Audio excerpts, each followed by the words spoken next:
Hello, it's great to be with you. I'd like to thank Monroeville Area Chamber of Commerce and your president, Chad Amon, for the invitation to address you today. I'm fortunate to represent the greater Monroeville area in Congress. For more than 7 years, I've had the opportunity to personally speak with many of you, tour your businesses, and meet with your workers. It's a great place to live and a great place to work. And together, we've made it even better as it grows as a strong economic center for southwestern Pennsylvania. Knowing what an important role Monroeville plays in the region, I opened the first ever congressional office here in 2005. Having this presence allows my office to work more closely with business leaders, elected officials, and residents, and together we've made a real difference. The federal funding I've worked for in Monroeville includes $250,000 to build a Monroeville Outdoor Performance Pavilion at Monroeville Community Park, which provides cultural arts and outdoor recreation. $150,000 for new equipment and technology for police and firefighters, and nearly $1 million for patient safety technology and emergency room renovations here at Forbes Hospital. Then there's $100,000 to make improvements along Business Route 22, in which we work with many of you. The better lighting, sidewalks, and green space will attract new businesses and customers to local shops and help pedestrian safety. On the legislative front, the energy bill in 2005 was a catalyst to grow Westinghouse Nuclear locally from 250 employees to well over 4,000 now in the region, and they've nearly doubled the company's jobs located in Monroeville. These are just a few of the many examples of what can be accomplished by working together with elected officials, residents, and the Chamber. As the eastern gateway to Allegheny County, Monroeville is a great place for jobs and families. I am aware, however, that there are also challenges for our future. Many of these challenges are created by policies in Washington. In particular, you've expressed concerns about the changes in health care. Although the new law does require coverage for children up to age 26 and prohibits insurance companies from refusing coverage to those with an illness, there are considerable issues with the costs.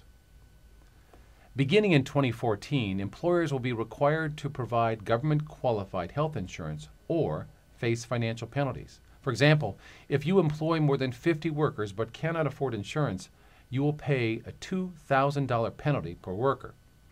If insurance is offered but is not deemed government qualified, you'll face a $3,000 fine for each worker. And if too much insurance is provided, employees will face a 40% tax.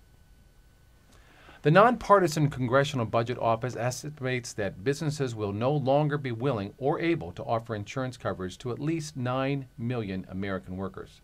That's neither healthcare reform nor cost reform. This is not the time to increase the burden on American businesses or discourage investment in hiring. We're facing double-digit unemployment, record spending by the federal government, and more borrowing from China. Our deficit alone will have a huge impact on our future. Our national debt has now soared in recent years to $12.4 trillion. What's that like? Well, if you spend $1 per second, it would take more than 393,201 years to spend an amount equal to our national debt. By 2020, our debt will equal 90% of the gross domestic product. You can't run your business this way, and your government cannot continue to function like your checkbook has unlimited funds. So in this climate, how do we grow our economy without raising taxes? One solution is right here in this region, and it has to do with our biggest strength, energy. Our local workforce, the knowledge of our schools and universities, the nearby National Energy Technology Laboratory, and our own natural resources all provide unlimited potential as we move toward a clean energy future. Southwestern Pennsylvania is a global innovation leader in energy exploration, generation, transmission, and conservation. We are on the cutting edge of nuclear, wind, solar, clean coal, environmental engineering, green building design, and energy-efficient technology.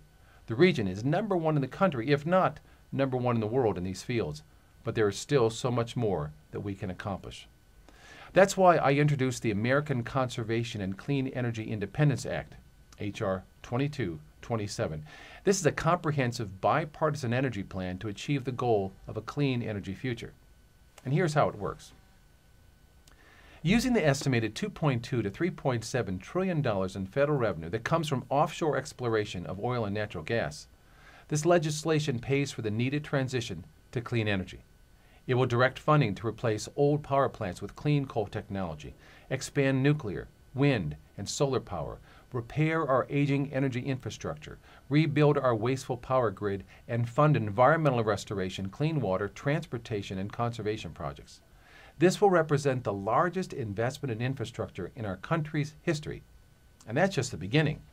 More than 1 million jobs will be directly created as a result of this legislation in the fields of energy, environmental science, engineering, manufacturing, and construction. For example, building 52 new nuclear reactors by 2030 creates 350,000 new jobs. A single new nuclear power plant requires approximately 400,000 cubic yards of concrete, 66,000 tons of steel, 44 miles of piping, 300 miles of electric wiring, and 130,000 electrical components, and countless precision machine parts made of specialty metals. This means jobs, many right here in Monroeville. And we can do all of this without borrowing from foreign countries, sending hundreds of billions of dollars to OPEC nations that use the money to build weapons, and we can do it without raising taxes. Monroeville is and will continue to be the gateway not only for our region's economy, but for our nation's energy independence. That's quite an accomplishment and a reason for us all to feel proud. Thank you for all you do to keep the greater Monroeville area working. You are the heart of a great future.